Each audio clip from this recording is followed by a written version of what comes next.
Peralihan karir Uya Kuya dari dunia hiburan ke politik sebagai anggota DPR memicu sejumlah kontroversi, yang puncaknya adalah penjarahan rumahnya pada akhir Agustus 2025.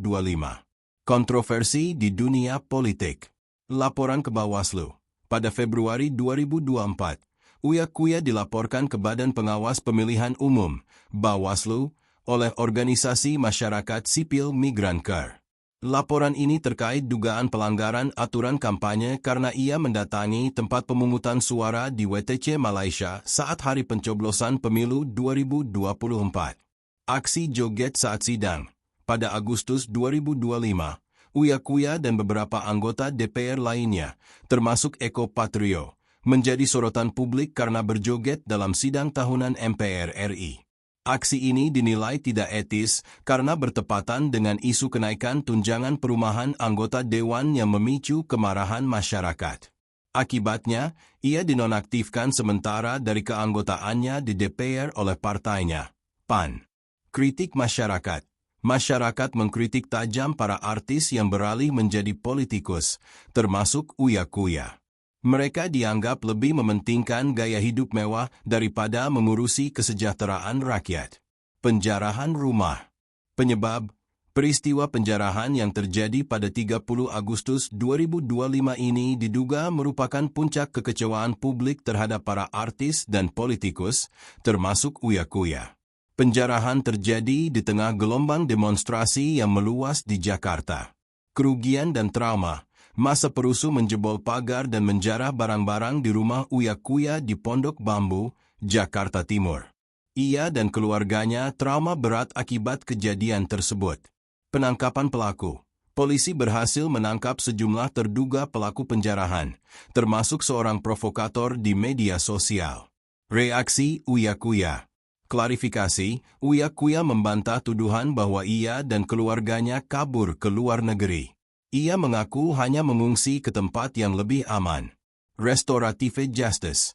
Uya Kuya memilih untuk berdamai dengan seorang ibu-ibu yang kedapatan menjarah AC dari rumahnya. Ia mengajukan restorative justice agar kasus ibu tersebut tidak berlanjut ke pengadilan. Kasus penipuan. Terlapor Medina Dain. Sebelum kontroversi politik, Uya Kuya juga pernah melaporkan selebgram Medina Dain pada Mei 2022 atas dugaan penipuan dalam jual-beli mobil. Uya Kuya mengaku mengalami kerugian ratusan juta rupiah akibat penipuan tersebut. Di tengah gemerlapnya lampu sorot industri hiburan Indonesia, nama Uya Kuya, seorang entertainer dan presenter terkenal, mulai menjadi bahan pembicaraan yang tidak biasa. Uya, yang selama bertahun-tahun dikenal sebagai sosok karismatik dengan gaya humor yang khas, tiba-tiba terseret ke dalam pusaran rumor dan kontroversi yang nyaris menghancurkan reputasinya. Semuanya bermula dari sebuah unggahan video pendek yang viral di media sosial, menunjukkan interaksi Uya dengan beberapa artis muda yang sempat membuat publik terkejut. Video itu, meski berdurasi kurang dari 1 menit, menimbulkan spekulasi luas. Netizen mulai menyebarkan berbagai teori. Ada yang mendukung, ada yang mengecam, bahkan ada yang menuduh adanya keterlibatan pihak lain di balik layar. Tak lama kemudian, nama-nama pejabat publik muncul dalam pembicaraan, menambah dimensi politik dan sensasional pada kasus ini. Uya Kuya, yang sebelumnya hanya dikenal di panggung hiburan dan layar kaca, kini menjadi pusat perhatian media mainstream, forum online, dan grup chat publik yang berkembang sangat cepat. Latar tempat cerita ini sebagian besar berada di Jakarta, kota yang tak pernah tidur dan menjadi pusat hiburan sekaligus politik.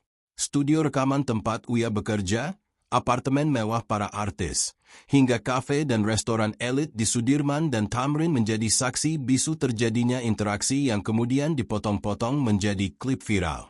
Suasana Jakarta yang sibuk dan padat ini seolah mencerminkan kekacauan yang terjadi di dunia maya.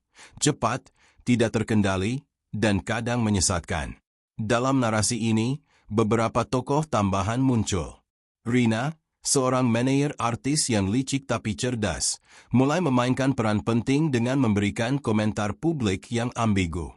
Fajar, seorang wartawan muda dari media online besar, berusaha menelusuri fakta di balik video viral tersebut, berjuang menghadapi tekanan dari atasan dan target berita yang selalu menuntut sensasi. Pak Dharma, seorang pejabat publik yang namanya tiba-tiba dikaitkan dengan kasus ini, menjadi simbol bagaimana dunia hiburan dan politik bisa saling terkait. Seiring viralnya video tersebut, media sosial menjadi medan pertempuran opini. Twitter, Instagram, TikTok, bahkan platform chat group menjadi medan tempur bagi berbagai pihak yang ingin memengaruhi narasi publik. Setiap unggahan, komentar, dan tagar baru bisa mengubah arah cerita. Uya-Kuya yang awalnya hanya ingin klarifikasi, kini terpaksa menghadapi tekanan psikologis yang luar biasa. Disinilah dramatisasi narasi mulai terasa. Ketenaran yang sebelumnya menyenangkan kini menjadi bumerang yang mengancam karir, reputasi, bahkan keamanan pribadi. Tidak hanya itu, cerita ini juga menyinggung fenomena penjarahan digital, di mana identitas, foto, dan informasi pribadi selebritas dibocorkan atau dipakai untuk tujuan tertentu. Para netizen dengan cepat menyebarkan konten yang menimbulkan kepanikan dan kebingungan. Uya-Kuya, yang sebelumnya selalu tampak santai di layar kaca, kini harus berjuang di medan perang baru. Ruang publik digital yang tak kenal ampun. Sementara itu, hubungan antar tokoh mulai berkembang. Rina, meskipun terlihat mendukung Uya secara publik, memiliki agenda pribadi yang tersembunyi. Fajar, di sisi lain, menghadapi dilema etika. Sejauh mana ia bisa mengekspos kebenaran tanpa menjadi bagian dari penjarahan yang sedang terjadi. Pak Dharma, dengan posisi politiknya, mulai merasakan tekanan dari media dan publik, mencoba menyeimbangkan citra dan kepentingan pribadi. Semua konflik ini membentuk pondasi narasi panjang yang akan terus berkembang, dengan setiap karakter menghadapi pilihan sulit yang memengaruhi jalannya cerita. Narasi pertama ini menekankan bahwa sebuah video singkat saja bisa mengubah hidup seseorang, membuka pintu untuk spekulasi, rumor, dan skandal yang lebih besar. Jakarta, dengan kemacetan, lampu neon, dan hiruk-pikuknya, menjadi saksi diam dari drama yang sedang berlangsung. Uya-Kuya, yang dulunya hanya dikenal sebagai presenter dan entertainer, kini harus menghadapi dunia yang lebih gelap, dunia di mana ketenaran dapat menjadi senjata sekaligus ancaman. Seiring cerita berkembang, narasi satu membangun fondasi penting, pengenalan tokoh, latar, konflik awal, dan suasana psikologis yang intens. Dari sini, narasi dua akan masuk ke fase berikutnya. Bagaimana publik dan media mulai mengintervensi, dan bagaimana tekanan terhadap Uya-Kuya meningkat hingga mengarah ke penjarahan, rumor pejabat, dan skandal yang lebih besar. Setelah video singkat yang viral itu merebak di seluruh platform media sosial, kehidupan Uya-Kuya berubah drastis. Jakarta, yang sebelumnya hanya menjadi kota panggung dan lampu sorot baginya, kini terasa seperti labirin penuh tekanan. Setiap sudut kota, dari kafe di kawasan Sudirman hingga apartemen mewah di Kuningan, menjadi medan tempur opini publik. Uya yang biasanya dikenal dengan senyum dan humor jenakanya, kini terlihat tegang dan resah di depan kamera. Di dunia hiburan, dampak skandal ini begitu cepat terasa. Stasiun televisi yang biasanya mengundang Uya untuk program pagi dan talk show mulai menahan undangan atau mengubah jadwal demi menghindari kontroversi. Produser merasa khawatir, sponsor menarik kontrak, dan beberapa rekan artis mulai menjaga jarak. Dunia yang dulu penuh kemeriahan dan tepuk tangan, kini digantikan oleh tatapan curiga, bisik-bisik di belakang panggung, dan perbincangan media yang membakar reputasi. Rina, manajer Uya yang sejak awal terlihat penuh strategi, kini memainkan peran lebih intens. Ia mencoba memanipulasi opini publik dengan mengunggah foto-foto yang menunjukkan Uya tetap tenang, seolah ia tidak terpengaruh. Namun di balik layar, Rina sedang menyiapkan rencana darurat, konsultasi dengan pengacara, penyusunan pernyataan publik, dan bahkan negosiasi dengan pihak media agar narasi bisa dikendalikan. Ketegangan antara citra publik dan kenyataan pribadi Uya semakin terasa, menciptakan dinamika dramatis yang memikat perhatian masyarakat. Fajar, sang wartawan muda, semakin terjun mendalami fakta. Ia mengunjungi lokasi syuting lama, menghubungi beberapa artis yang pernah bekerja sama dengan Uya, dan mencoba menelusuri kronologi kejadian sebelum video viral itu muncul. Tapi ia juga menghadapi dilema. Sejauh mana ia harus mengungkap informasi, mengingat banyak konten yang berpotensi menjadi penjarahan digital terhadap Uya.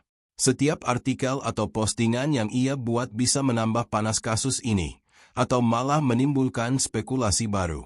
Dalam waktu yang sama, Pak Dharma, pejabat publik yang namanya terseret dalam rumor, mulai merasakan dampak politik.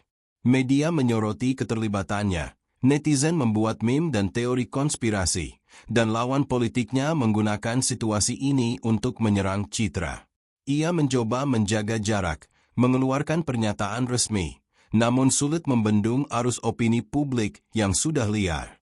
Keberadaan pejabat dalam pusaran skandal ini menambah dimensi kompleks, bukan hanya dunia hiburan yang kacau, tapi juga ranah politik yang bisa berpengaruh terhadap hukum dan penyelidikan.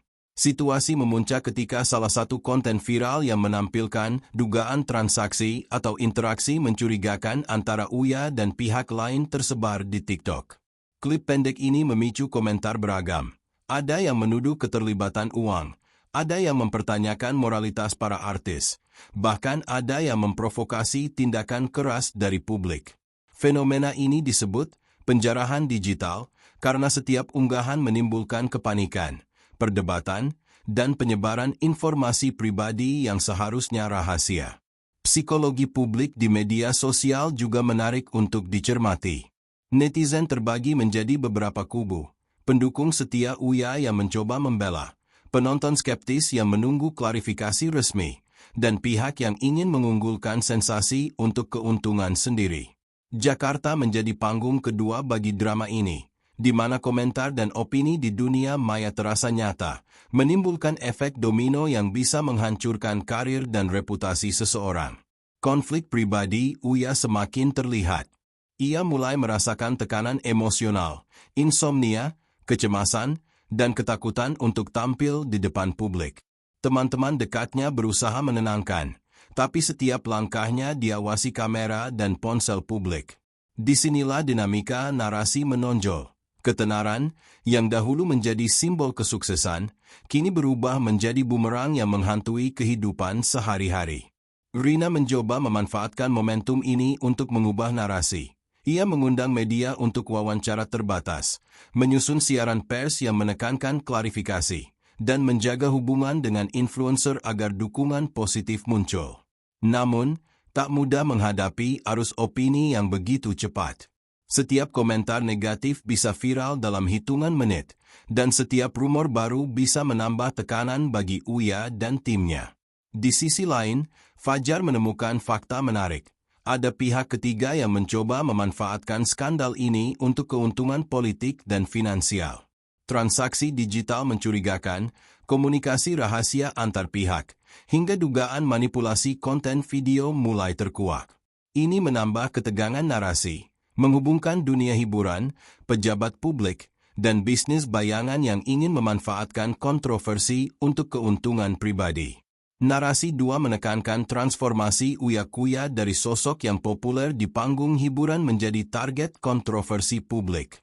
Drama berkembang ke arah tekanan media, politik, dan psikologi digital. Jakarta tetap menjadi latar utama, menghadirkan gambaran kota yang tak hanya sibuk dan glamor, tapi juga syarat konflik sosial, politik, dan emosional. Konflik yang dimulai di narasi satu kini semakin kompleks. Publik mengawasi setiap langkah, media menyorot setiap detail, dan tekanan internal mulai menumpuk. Uya Kuya, Rina, Fajar, dan Pak Dharma harus menghadapi realitas baru yang menguji moral, strategi, dan ketahanan mental mereka. Dari sini, narasi 3 akan mengupas bagaimana media sosial menjadi medan pertempuran opini yang semakin memanas, memicu viralitas lebih besar dan dampak yang meluas. Jakarta pagi itu tampak seperti kota biasa, namun dunia maya tengah berkobar. Video singkat yang menampilkan interaksi Uya Kuya dengan beberapa artis muda kini telah tersebar di seluruh platform, TikTok, Instagram, Twitter, hingga WhatsApp. Setiap unggahan menimbulkan gelombang komentar yang begitu cepat, kadang penuh dukungan, kadang berisi cercaan. Netizen seakan menjadi hakim sekaligus pengadilan publik, memutuskan moralitas dan nasib seseorang hanya dengan satu klik, like, atau share. Uya-kuya, yang sehari-harinya terbiasa dengan sorak-sorai penonton dan tepuk tangan, kini harus menghadapi dunia yang berbeda. Suara-suara media sosial lebih keras daripada lampu sorot panggung manapun. Ia merasa seperti diperiksa secara terus-menerus. Setiap ekspresi wajahnya dianalisis. Setiap kata yang diucapkan bisa dijadikan konten viral.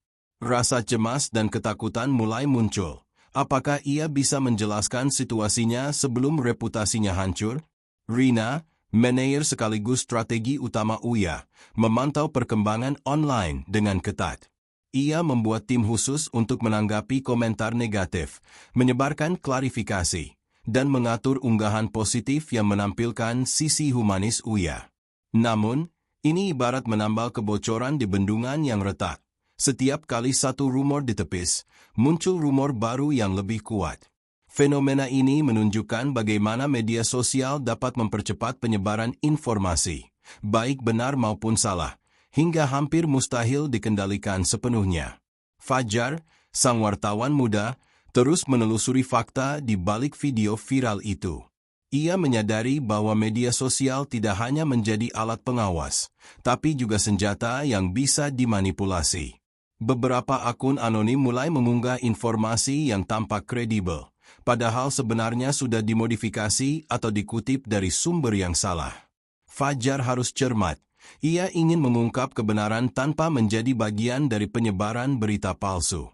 Tekanan etika jurnalistik semakin berat karena setiap langkahnya bisa disalahartikan oleh publik atau media besar.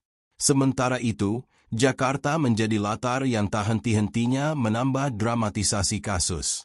Kafe di kawasan SCBD dipenuhi diskusi hangat tentang video tersebut.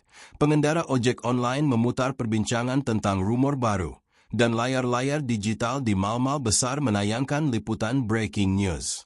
Kota yang dulu dianggap sebagai pusat hiburan dan bisnis, kini terasa seperti panggung drama raksasa yang menelan siapapun yang berada di pusat kontroversi. Pak Dharma, pejabat publik yang namanya terseret, merasakan tekanan yang berbeda dari Uya. Ia harus berhadapan dengan politisi rival, media yang menuntut klarifikasi resmi, dan netizen yang menuntut transparansi. Setiap komentar yang ia buat di media sosial dianalisis dan dipelintir oleh pihak tertentu. Hal ini memperlihatkan bagaimana viralitas bukan hanya masalah dunia hiburan, tetapi juga ranah politik dan reputasi publik. Ketegangan semakin meningkat ketika sebuah akun anonim mengunggah foto-foto dan dokumen yang diklaim sebagai bukti keterlibatan pihak ketiga dalam skandal ini. Netizen langsung bereaksi. Sebagian mendukung klaim tersebut, sebagian menudingnya hoaks, dan sebagian lagi mulai menyeret nama-nama lain ke pusaran kontroversi. Fenomena ini disebut penjarahan digital karena identitas, reputasi, bahkan data pribadi digunakan sebagai alat propaganda dan hiburan sekaligus. Psikolog sosial mulai mengamati fenomena ini. Publik menjadi semakin sensasional, sulit membedakan fakta dan opini, dan terjebak dalam spiral viralitas instan. Uya, yang dulunya menikmati ketenaran, kini harus menavigasi medan yang penuh jebakan opini, meme, rumor, dan komentar pedas. Di sisi lain, Fajar menyadari bahwa untuk mengungkap kebenaran, ia harus berani menentang opini publik yang mendominasi algoritma platform digital. Konflik ini bukan hanya soal reputasi, tapi juga soal kontrol narasi. Rina berupaya menciptakan cerita positif. Fajar mencari kebenaran faktual.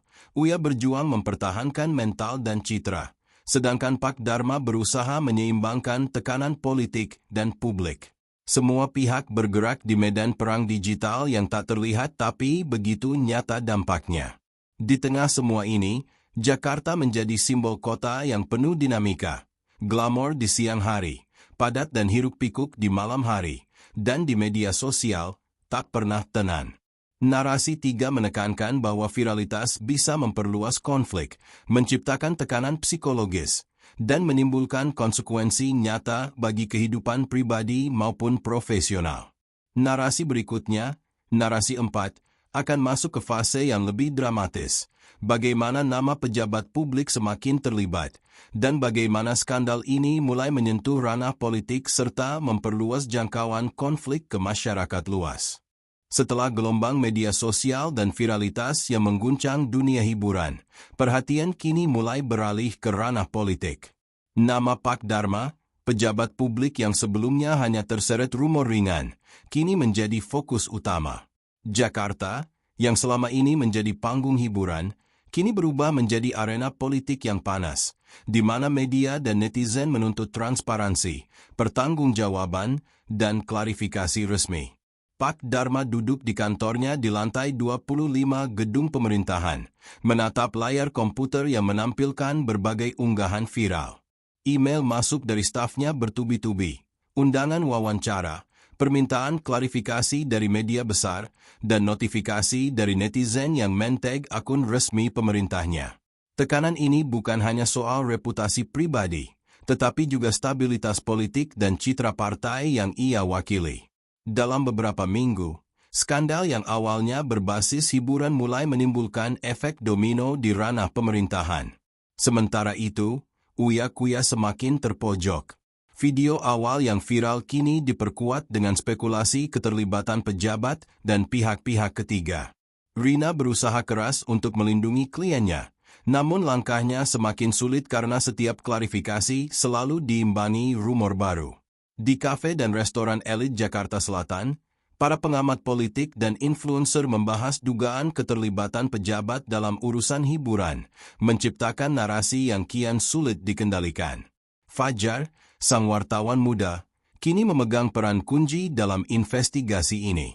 Ia menelusuri alur komunikasi antara pejabat, artis, dan pihak ketiga yang muncul di dunia maya. Dokumen yang bocor, jet yang tersebar, bahkan transaksi digital yang muncul menjadi petunjuk penting. Fajar memahami bahwa kasus ini bukan sekadar skandal hiburan, tetapi juga contoh bagaimana politik dan dunia artis bisa saling memengaruhi, seringkali di luar batas hukum dan moral. Tekanan semakin meningkat ketika sebuah media nasional menayangkan liputan investigatif yang menyinggung keterlibatan pejabat publik dalam kasus ini. Wawancara narasumber anonim menimbulkan kontroversi. Apakah pejabat ini ikut bermain di balik layar skandal, ataukah hanya menjadi korban fitnah media sosial? Publik terbagi menjadi beberapa kubu. Pendukung pejabat yang menuntut klarifikasi resmi, pengkritik yang menuntut investigasi lebih lanjut, dan netizen yang menikmati drama sensasional ini. Jakarta terasa seperti kota yang hidup oleh opini publik, di mana media dan sosial media membentuk kenyataan yang kompleks dan berlapis. Rina, meskipun fokus pada Uya, mulai menyadari bahwa skandal ini dapat merembet ke ranah politik. Ia mengatur strategi, memperkuat citra positif Uya, membangun dukungan publik, dan mencoba meminimalkan keterlibatan pejabat agar tekanan terhadap kliennya berkurang. Namun, upaya ini bagaikan menahan gelombang. Setiap langkah selalu diimbangi rumor baru, postingan viral, atau opini publik yang semakin panas. Pak Dharma, di sisi lain, menghadapi dilema etika dan politik. Ia harus menjaga kredibilitas partai, menjawab sorotan media, dan menenangkan netizen yang menuntut transparansi. Setiap pernyataannya dianalisis secara kritis, dipotong-potong, dan disebarkan ulang oleh berbagai platform. Tekanan ini memunculkan pertanyaan besar. Apakah pejabat publik benar-benar bisa lepas dari kontroversi hiburan? Ataukah dunia politik kini begitu tergantung pada opini publik yang instan dan viral? Fenomena ini juga menunjukkan kompleksitas penjarahan digital yang berkembang pesat. Informasi, foto, dokumen, bahkan komunikasi pribadi dapat tersebar secara instan, memicu spekulasi dan opini publik yang liar. Uya, Rina, Fajar, dan Pak Dharma masing-masing menghadapi tantangan berbeda, namun terikat oleh satu kenyataan. Dunia hiburan, media sosial, dan politik kini saling terkait, menciptakan konflik yang sulit dipecahkan. Di Jakarta, kota yang padat dan dinamis, narasi ini terus berkembang. Jalan-jalan Sudirman, mal-mal elit, kafe-kafe di SCBD, hingga kantor pemerintahan menjadi latar perbincangan yang tak pernah berhenti. Drama ini menggabungkan tekanan publik, intrik politik, dan spekulasi media, menunjukkan bagaimana viralitas bisa menembus batas dunia hiburan dan merembet ke ranah yang jauh lebih serius. Narasi 4 menekankan eskalasi skandal. Dari video hiburan menjadi kontroversi politik, dari tekanan media sosial menjadi sorotan nasional. Uya Kuya menghadapi ketegangan psikologis, Rina berjuang mengendalikan narasi, Fajar menelusuri fakta, dan Pak Dharma mempertahankan kredibilitas. Semua pihak bergerak dalam medan perang opini yang semakin kompleks. Narasi berikutnya, narasi 5, akan menyoroti dampak penjarahan dan kontroversi pada kehidupan korban, memperlihatkan sisi humanis dari skandal viral ini, serta bagaimana tekanan publik memengaruhi kehidupan pribadi Uya dan orang-orang di sekitarnya. Di balik gemerlap lampu media dan headline sensasional, terdapat manusia yang merasakan dampak nyata dari skandal viral, Uya Kuya. Kehidupan sehari-hari yang sebelumnya sederhana kini terasa seperti ujian tanpa henti. Jakarta yang selalu hidup dan berdenyut kini tampak menakutkan. Setiap langkah di jalan raya, setiap perjalanan ke studio atau kafe terasa diawasi oleh ribuan mata digital yang menunggu kesalahan sekecil apapun. Setiap unggahan di media sosial seolah menjadi cermin besar yang memantulkan ketakutan dan kecemasan Uya. Ia bangun di pagi hari dengan rasa was-was. Apakah pagi ini ada unggahan baru yang menyeret namanya lebih jauh? Apakah komentar pedas yang muncul di TikTok, Twitter, atau Instagram akan menimbulkan rumor baru yang lebih menyakitkan? Tekanan psikologis ini bukan sekadar rumor biasa. Ia adalah bentuk penjarahan digital yang memanfaatkan nama, reputasi, dan bahkan identitas seseorang untuk hiburan atau agenda pihak tertentu. Di rumahnya di kawasan Kuningan, Uya merasakan isolasi yang semakin nyata. Teman-teman dekatnya mulai menjaga jarak karena takut terlibat kontroversi. Keluarga merasa khawatir namun tidak bisa banyak berbuat, selain memberikan dukungan moral. Setiap telepon masuk atau pesan WhatsApp membuat jantungnya berdebar, karena bisa jadi itu berita terbaru yang memicu kemarahan publik atau rumor yang salah. Suasana rumah, yang sebelumnya hangat dan penuh tawa, kini sering sunyi, dipenuhi kekhawatiran dan perasaan cemas yang sulit dijelaskan. Rina, manajer yang setia, semakin intens bekerja untuk menahan gelombang publik yang menyerang. Ia mengatur klarifikasi publik, menyebarkan narasi positif, dan mencoba mengarahkan opini netizen agar lebih empatik. Namun meskipun strateginya matang, tak ada yang bisa menghentikan viralitas konten di media sosial. Fenomena ini menunjukkan sisi brutal dari dunia digital. Ketika sesuatu menjadi viral, kontrol terhadap cerita hampir mustahil, bahkan bagi mereka yang berpengalaman di industri hiburan. Fajar, sang wartawan muda, mulai melihat sisi humanis dari skandal ini. Ia mewawancarai beberapa sumber yang dekat dengan Uya, termasuk staf, rekan artis, dan keluarga. Cerita yang ia dengar berbeda dengan narasi viral yang beredar. Uya bukan sosok yang bermasalah secara moral, melainkan korban dari sistem yang tidak memedulikan dampak psikologis individu. Kesaksian ini menekankan bahwa setiap kontroversi digital memiliki dampak nyata. Reputasi, hubungan sosial, bahkan kesehatan mental seseorang dapat hancur seketika. Pak Dharma, pejabat publik yang namanya terseret, juga merasakan tekanan serupa, meskipun berbeda konteks. Ia harus menjaga citra partai dan jabatan, menghadapi kritik publik, dan menavigasi opini media. Tekanan politik ini seringkali bertabrakan dengan realitas pribadinya, menciptakan dilema etika dan psikologis yang kompleks. Keterlibatan pejabat publik dalam skandal hiburan membuat narasi semakin berlapis. Bukan hanya reputasi individu yang dipertaruhkan, tetapi juga kepercayaan publik terhadap institusi. Di Jakarta, tekanan publik dan media berinteraksi dengan kehidupan nyata secara dramatis. Mal, kafe, dan ruang publik kini dipenuhi percakapan tentang skandal ini.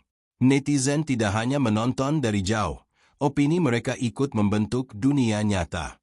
Beberapa kasus bullying digital bahkan mulai muncul, di mana pihak yang tidak terkait langsung menjadi korban akibat salah persepsi atau penyebaran rumor.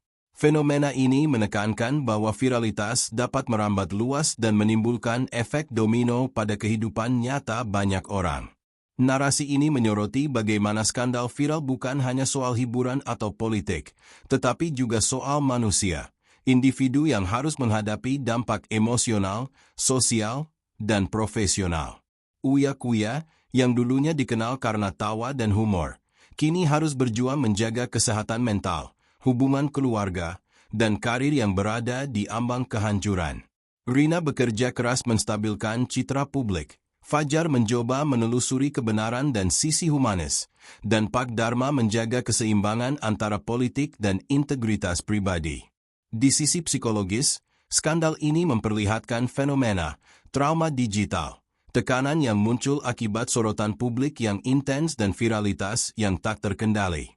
Uya mulai menjalani konsultasi psikologis, mencoba memahami bahwa ia bukan satu-satunya yang menanggung konsekuensi.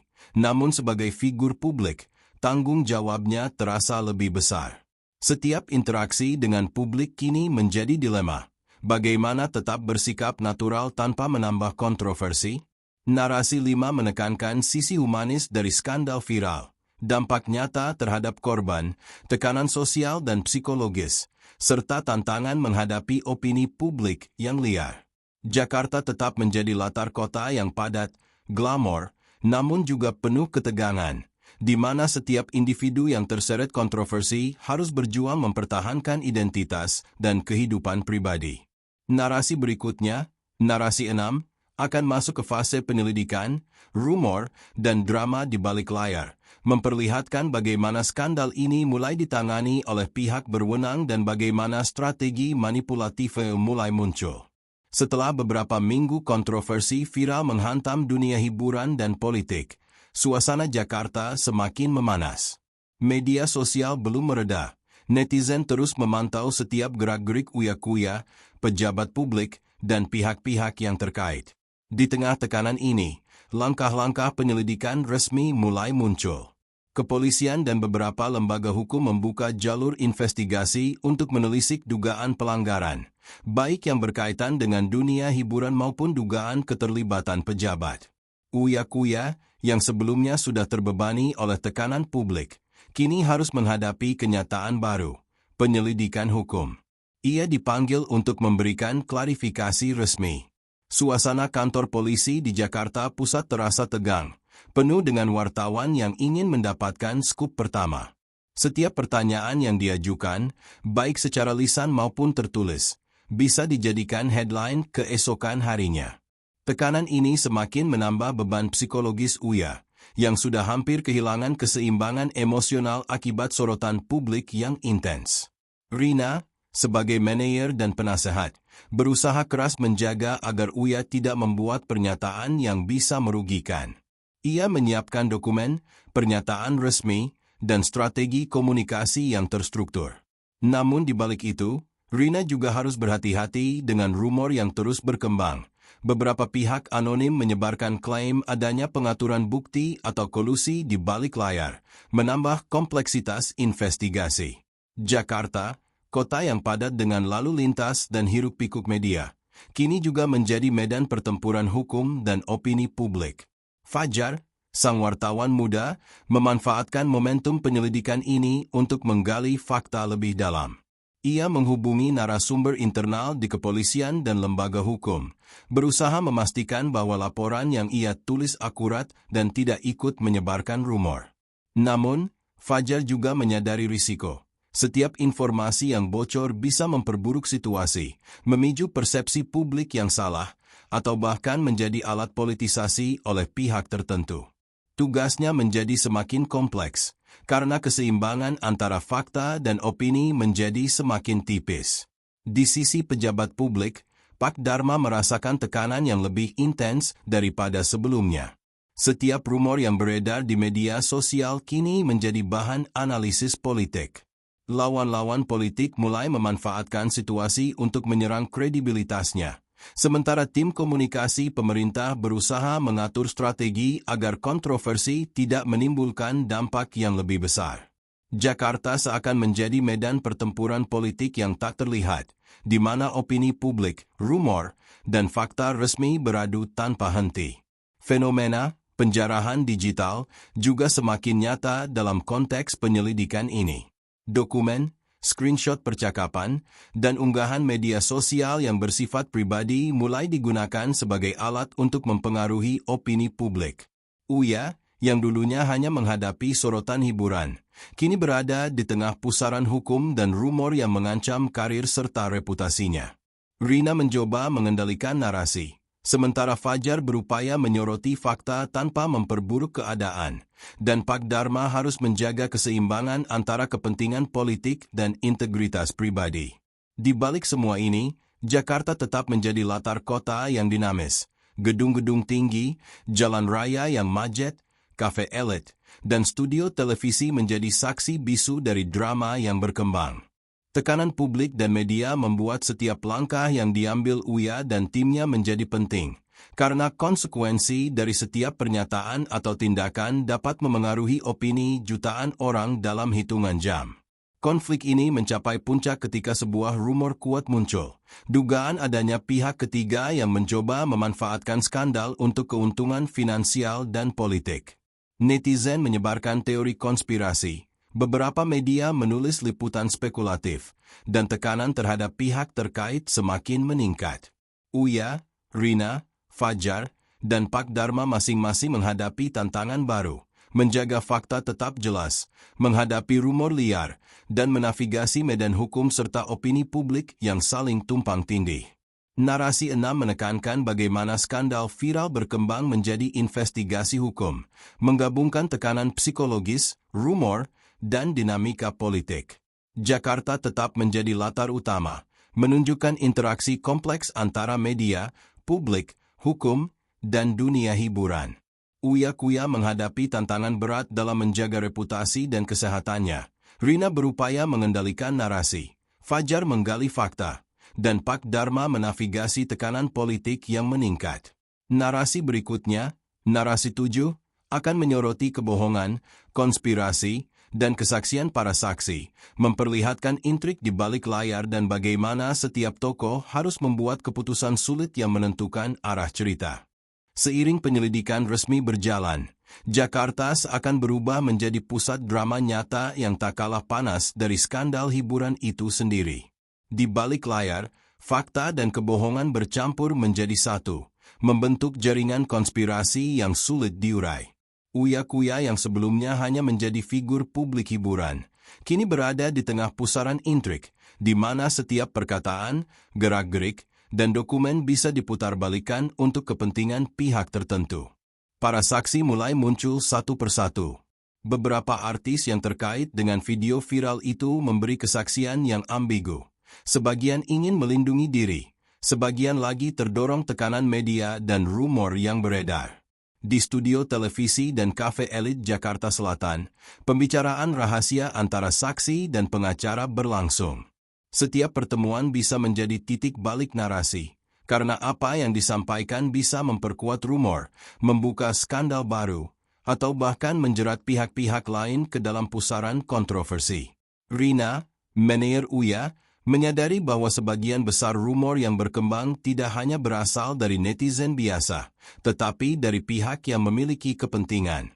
Beberapa akun anonim sengaja menyebarkan klaim palsu, sementara media tertentu mengangkat isu secara selektif agar lebih sensasional. Strategi Rina pun berubah. Selain melindungi klien, ia harus membaca siapa yang dapat dipercaya dan siapa yang mencoba memanfaatkan skandal ini untuk keuntungan politik atau finansial. Fajar, sang wartawan muda, semakin dalam menelusuri alur konspirasi. Ia menemukan bukti bahwa ada pihak ketiga yang sengaja memanipulasi video dan dokumen agar publik menganggap keterlibatan Uya dan pejabat publik lebih besar daripada fakta sebenarnya. Transaksi digital yang tersebar, percakapan WhatsApp yang dipotong, dan unggahan media sosial yang diedit menjadi alat propaganda. Fajar berjuang menulis laporan yang jujur, sambil menghadapi tekanan dari atasan yang menginginkan berita sensasional.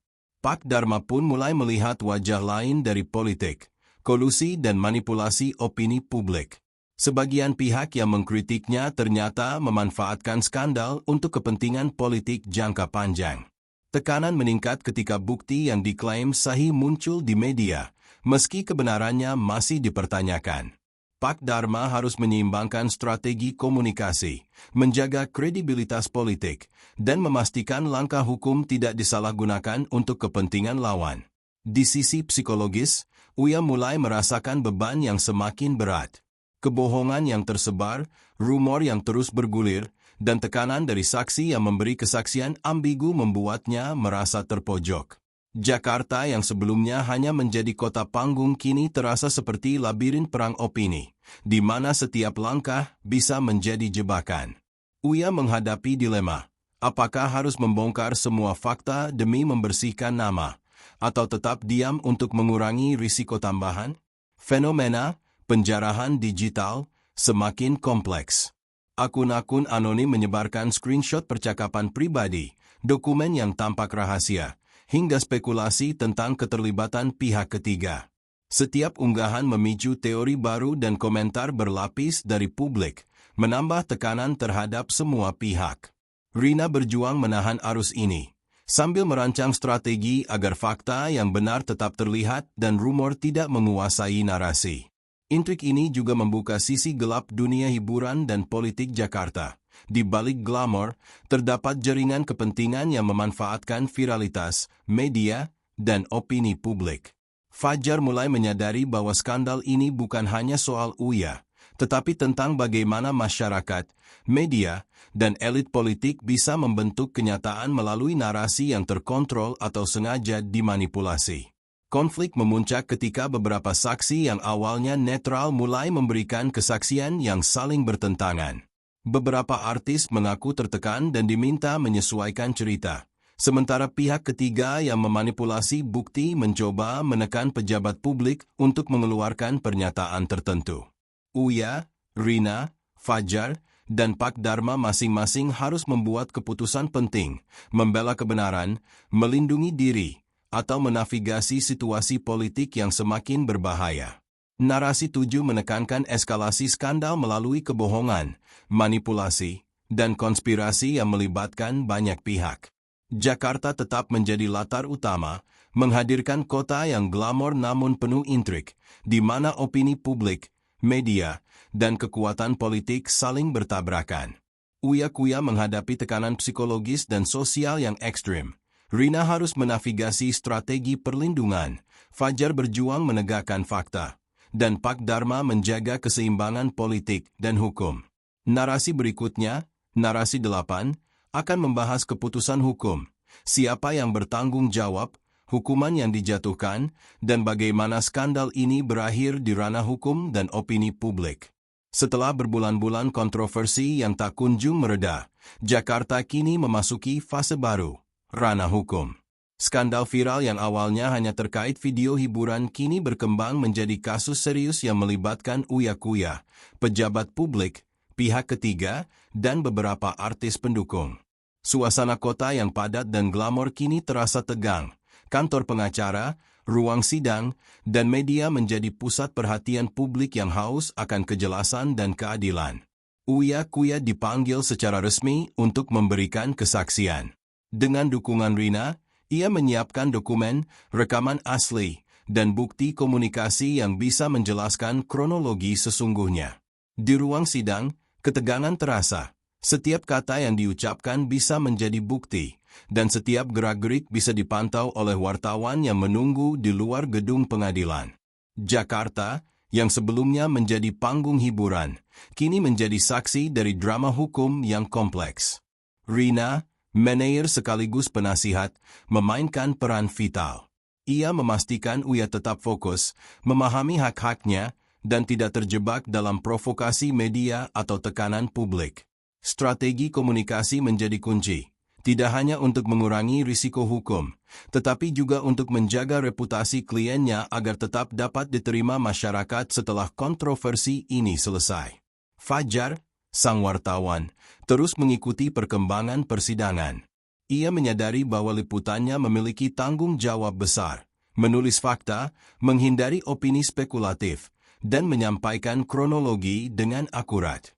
Ia mewawancarai saksi-saksi, membaca dokumen pengadilan, dan menelusuri bukti digital yang menjadi pusat kasus. Dalam fase ini, Fajar menjadi penghubung antara fakta hukum dan opini publik yang sebelumnya penuh spekulasi.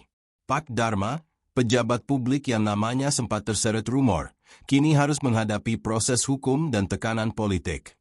Tim hukumnya bekerja untuk menegakkan fakta, memastikan bahwa kesaksian tidak dimanipulasi, dan melindungi hak-haknya sebagai pejabat publik. Tekanan politik tetap ada, lawan-lawan politik menunggu celah untuk menyerang, sementara publik menuntut keadilan. Jakarta menjadi kota yang penuh dinamika. Hukum, opini publik, dan politik saling bertabrakan. Setelah persidangan panjang dan pemeriksaan bukti digital, kesaksian saksi, serta klarifikasi pihak terkait, keputusan hukum mulai dijatuhkan. Pengadilan menyatakan bahwa beberapa tuduhan terhadap Uya Kuya adalah hasil manipulasi pihak ketiga dan rumor media sosial yang tidak berdasar. Namun, ada pihak ketiga yang terbukti sengaja menyebarkan konten palsu untuk keuntungan politik dan finansial. Hukuman diberikan sesuai tingkat keterlibatan, denda, rehabilitasi reputasi, dan pembatasan penyebaran informasi digital. Rina merasa lega karena upaya menjaga citra Uya berhasil. Uya, meski lelah secara fisik dan mental, perlahan mulai membangun kembali karir dan reputasinya. Jakarta tetap menjadi kota yang kompleks, namun publik mulai menerima klarifikasi dan fakta yang benar. Fajar menulis liputan lengkap yang menyoroti sisi humanis dari skandal, tekanan psikologis, manipulasi digital, dan perjuangan individu menghadapi rumor yang berlebihan. Pak Dharma juga berhasil mempertahankan kredibilitas politiknya, meski harus bekerja ekstra untuk memulihkan kepercayaan publik. Kasus ini menjadi pelajaran penting bagi dunia politik. Opini publik dan viralitas media sosial dapat memengaruhi persepsi dan tekanan politik secara signifikan, sehingga transparansi dan komunikasi resmi menjadi krusial. Fenomena penjarahan digital pun menjadi catatan penting. Kasus ini menunjukkan bagaimana identitas, dokumen, dan konten digital dapat dimanipulasi untuk tujuan tertentu, menimbulkan dampak luas bagi individu dan institusi. Uya, Rina, Fajar, dan Pak Dharma masing-masing belajar bahwa menghadapi rumor dan skandal di era digital membutuhkan strategi, kesabaran, dan kejelian dalam menavigasi opini publik. Narasi 8 menekankan penyelesaian hukum dari skandal viral. Siapa yang bertanggung jawab, konsekuensi yang dijatuhkan, dan bagaimana reputasi bisa diperbaiki. Jakarta tetap menjadi latar kota yang penuh konflik sosial, hukum, dan opini publik, menunjukkan bahwa viralitas dan rumor digital dapat memiliki dampak nyata yang luas. Tetapi dengan fakta, bukti, dan strategi, keadilan bisa ditegakkan. Narasi berikutnya, narasi 9, akan membahas pelajaran dari skandal viral, dampaknya pada dunia hiburan dan politik, serta refleksi publik terhadap fenomena media sosial yang cepat dan tak terkendali. Setelah melalui gelombang kontroversi, investigasi hukum, dan sorotan publik yang tiada henti, Jakarta kini mulai merasakan efek dari skandal viral yang menimpa Uya Kuya. Kota yang selalu berdenyut dengan kehidupan hiburan dan politik kini tampak lebih hati-hati. Media sosial masih ramai, namun publik mulai belajar bahwa tidak semua yang viral adalah kebenaran. Fenomena yang semula tampak ringan kini menjadi refleksi mendalam tentang interaksi manusia, media, dan kekuatan digital. Uya Kuya, yang sempat terpuruk di tengah tekanan psikologis dan sosial, kini perlahan membangun kembali kehidupannya. Meski reputasi sempat terguncang, ia belajar untuk lebih selektif menghadapi media sosial, menahan diri dari provokasi, dan fokus pada hal-hal yang bisa dikontrol. Jakarta yang dulu terasa seperti medan perang opini kini menjadi saksi dari pemulihan dan pembelajaran. Uya mulai menyadari bahwa ketenaran bisa menjadi pedang bermata dua, membawa kesenangan sekaligus menjadi sumber tekanan yang luar biasa.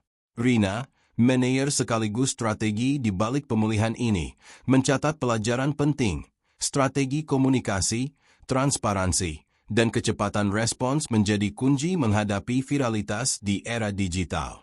Ia menyadari bahwa rumor bisa memanipulasi opini publik dalam hitungan menit, namun fakta dan klarifikasi yang tepat bisa mengembalikan keseimbangan narasi. Dari pengalaman ini, Rina semakin mengerti bagaimana peran manajer tidak hanya mengatur karir, tapi juga melindungi reputasi dan kesehatan mental klien. Fajar, sang wartawan muda, menulis liputan reflektif yang menjadi catatan penting bagi masyarakat.